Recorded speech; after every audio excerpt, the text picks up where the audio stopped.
Shalom, all praises, glory, and honor unto Yahweh Ba'ashem, Yahweh Shai Ba'ashem Kakodash. Double honors to the apostles, the elders, the bishops, the great millstone that rule well through the scriptures. Peace to the 144,000 and the rest of the hopeful elect. I'm the brother Kayah from GMS Indianapolis, branch of Indiana. The other camp, the original Gary camp, is GMS It Will Not Tarry too. And I just wanted to do a quick lesson based off what we did early today.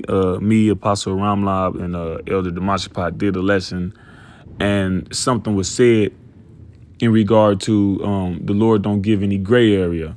All right, in the closing remarks, like there's no gray area, right? And as far as the mark of the beast is concerned, the CHIP, the chip, right? Well, the chip is a biblical thing, A lot of things was put in the Bible. When you read the Bible and you read about how, and you read about these different nations conquering our people, one of the reoccurring themes is what these other nations tried to do to further subjugate our people and further destroy our people, right? Nebuchadnezzar had what? The statue for everybody to bow down to, right? And if they didn't bow down to it, then what? There would be consequences and repercussions. All right, that's what happened to Daniel. All right, Shadrach, Meshach, and Abednego. Right now, and we in the Greek captivity. What during the Maccabees, they wanted us to bow down. All right, to a statue. All right, the abomination of desolation. What happened was Antiochus, which was started by his father. Well, I don't know if his father started it, but his father practiced it too, where where the people worshipped the rulers as gods. So he set up a statue in his likeness in our temple for our people to come and make sacrifices. And it was right over the altar. So you would make the sacrifice. You basically would be sacrificing to him. All right. It represented Jupiter, right? But it had his image on it. So he basically saying he was Jupiter. And we would leave our laws, right? And we would leave our customs and we would leave our mannerisms and follow theirs. Well, that same concept is now, okay? When you go into Revelation, the 13th chapter, all right? Let me see. Revelation 13, get to the point. It says, and he, matter of fact, I'm reading this version right here. Let me see. I'm reading the regular version first, and then I'm going to jump over. It says, and he causeth all, right? Both small and great, rich and poor, free and bond, to receive a mark in their right hand or in their foreheads. So basically, he causes you to receive the mark, whether it's by force. In his other version, it says it also forced all people. It can be an incentive, the same way they was giving prisoners early release if they would get a chip inside of them. It would give them commissary benefits if they would get a chip. So he got various different methods to get you to do it. All right. One of the main is a thing of convenience. As time change and as customs and practices change, all right, as you keep living, then it becomes more convenient to adapt. He makes it inconvenient. It's inconvenient to walk around with cash now, right? It's just more convenient to just, in a lot of instances, not all instances, right? But as long as, everything functioning properly, then it's convenient to have it. To have, Apple Pay and credit cards and Google Pay, right? So it says, rich and poor, free and bond, to receive a mark in their right hand or in their foreheads. And we always go into this word, mark. All right, going to it right now. So this is indiscriminatory, right? It says rich and poor, free and bond. That's everybody. All right. So look up mark, right? It's charagma. It says a stamp, an imprinted mark, right? of the mark stamped on the forehead or the right hand as the badge of the followers of the Antichrist, which there is not a single person or a single entity that is the Antichrist, but anti mean opposite or against. And Christ is actually Mashiach, the anointed. So when you read 2 Thessalonians 2,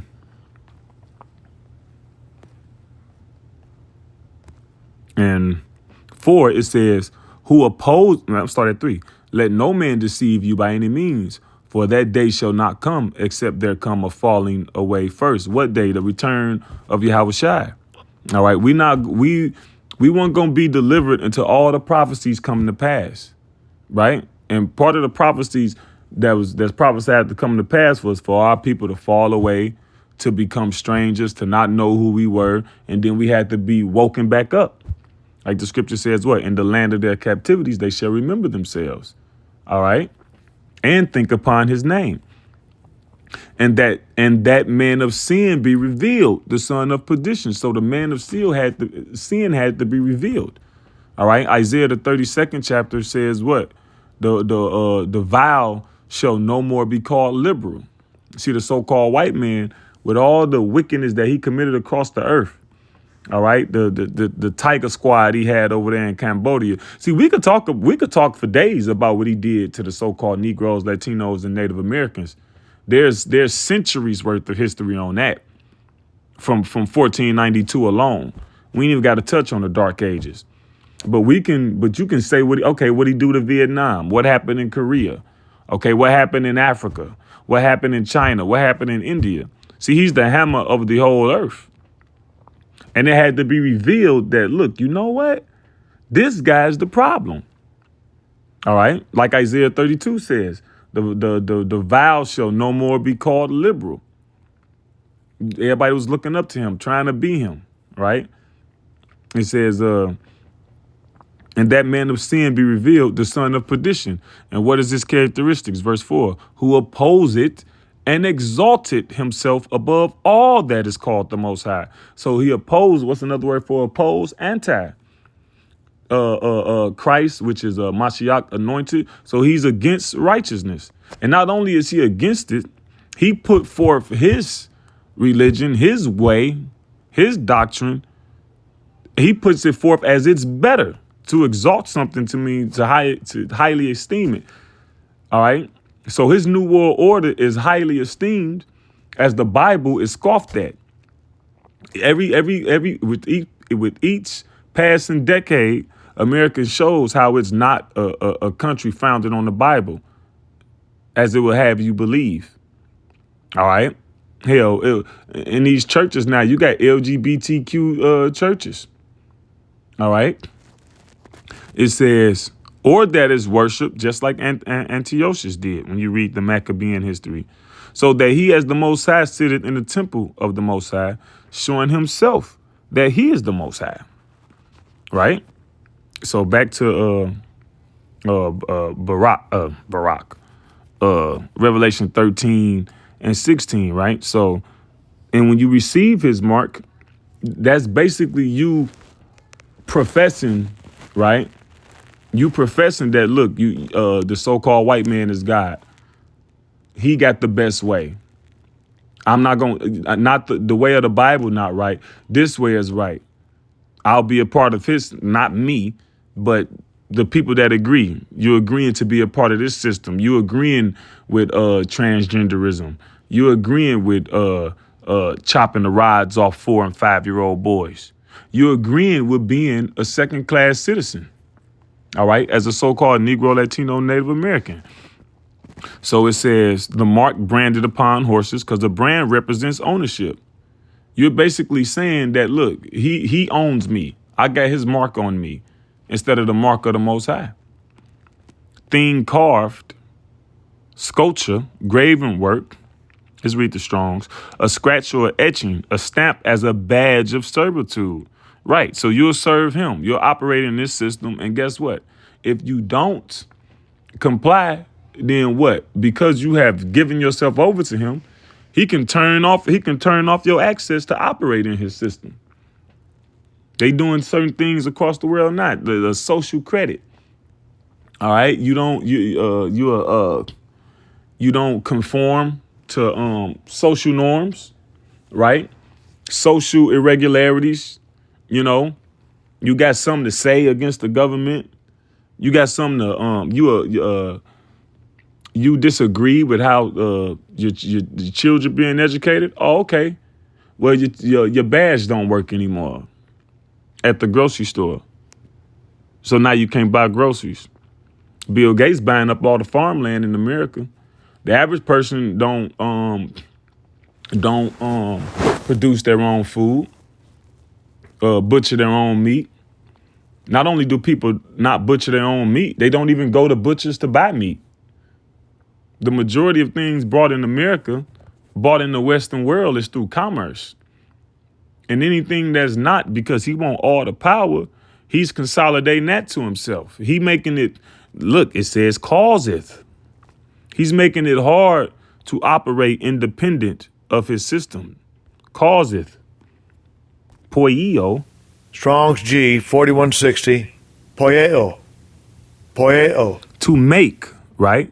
With the names of things made, to produce, to construct, to form, to fashion, to be the authors of. All right? What they got it, planned famines. They're the authors of these planned famines. All right, they got GMO seeds, so the vegetation won't reproduce within itself. But the Lord said what? All the way in Genesis. He said what? Hold on. Genesis 1. Is it 14? Maybe it's. Let me see. Genesis 1 and 11. And the Most High said, let the earth bring forth grass, the herb yielding seed, and the fruit tree yielding fruit after his kind, meaning you ain't combining it. All right. You ain't making, you ain't putting a grape and an apple together, making a grapple. All right. They do it with that, and they do it with the animals too, talking about ligers and stuff. That's wicked. That's opposing and exalting yourself above the Most High. It said, whose seed is in itself upon the earth, and it was so. Whose seed was in itself. All right, so it produces seed, and it's planted, and you could keep bringing it forth. You bite the apple got X amount of seeds, and you can replant it, and it'll keep producing it. It'll keep producing seeds, and you can keep having apples. But with his GMOs, you can get it one time, and you got to go back to him to get GMOs.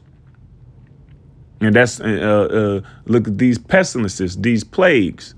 The Lord was seeing various different pestilences and plagues as punishments, but now he can too. Oh, you don't comply, you don't agree. Oh, okay, they even planning on trying to studying, if they ain't already got it, diseases that are race specific. See? All right, so that's enough on that. So when you look into the earth and you look into the world and you see, okay, what matches up with what's going on? What's matching up with the scriptures say? Then everything point to the mark of the beast that the Bible, the Bible calls it the mark of the beast. He calls it the RFID microchip. Well, that's that. You put two and two together, you make four. 2nd Ezra 9:1. He answered me then and said, measure thou the time diligently in itself. Well, how do you measure? You measure it with the Bible. Habakkuk says what? He says, for the vision is yet for an appointed time. So you read the vision, make it plain upon tables. You understand what it is. You understand what it means plainly. And then you wait for it to come to pass. All right. And when thou seest part of the signs pass, which I have told thee before, then shalt thou understand that it is the very same time wherein the highest will begin to visit the world which he made. So we've seen part of the signs passed already. Our captivity, our slavery, that was part of the signs being passed. women being put over the man. That was part of the signs being passed. That was prophesied. All right. The broken homes, the father leaving the homes, the young behaving themselves, misbehaving against the aged, the base behaving themselves contemptible against the honorable. We see all of these things are happening. All of these things are pointing to the end. Earthquakes in diverse places, wars and rumors of wars, pestilence. All right. So we're seeing all these things. They happened and they're happening. So there's only a few more things left to happen, which is the World War III, the mark of the beast, Jacob's trouble. When those who serve the Lord in spirit and in truth, you calling yourself a so-called Christian, you believe the Bible to be right, well, you're going to be public enemy number one. So those are some of the things that's, we waiting to pass, that we watching for to pass. So tying it all back into the Lord, there ain't no gray areas, right? The Lord deals with black and white. Let me see.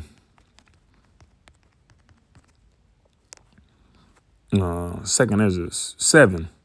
Second Ezra 7 and 21. Matter of fact, 20. For there be many that perish in this life because they despise the law of the Most High. Yeah, the Lord said, don't get that. Don't get the MOT to the B. When you jump to which is the mark of the beast, the chip. And when you jump to Revelation, the 14th chapter, there's a judgment if you get it. You're going to be burnt. You're going to get a grievous sore, right? Because you putting constant radiation in your body. The chip is constantly on. All right. You putting a foreign power source within your body. You continuously. What you think? You think that's going to be a positive for you? John 10 and 10 says the thief cometh not but to steal, kill, and destroy. So you think that's going to be a good thing? No. And also you're going to be destroyed by fire in the presence of the Lamb. All right. And the hopeful elect. All right. Because they despise the law of the Most High that is set before them. And that's why a lot of camps and a lot of people, they don't want this to be true. Because they got plans in this place and they got investments. It says, for the Most High have given straight commandment to such as came, what they should do to live, even as they came, and what they should observe to avoid punishment. Now let's look up straight real quick. Let's see.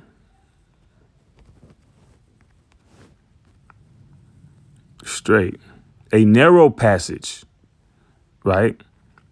Used in reference to a situation characterized by a specified degree of trouble or difficulty of limited spatial capacity, narrow. So ain't no wiggle room. When you go into the law, it says go not to the left hand or go not to the right. Okay? So like I'm about to grab my food. It says, for the Most High have given straight commandment to such as came, what they should do to live, even as they came, and what they should observe to avoid punishment. All right. So there you have it. With that, Lord willing, this was edifying list to the hopeful elect. All praises, glory, and honor unto Yahweh, Ba'ashem, Yahweh Shai, Ba'ashem, Kakodash.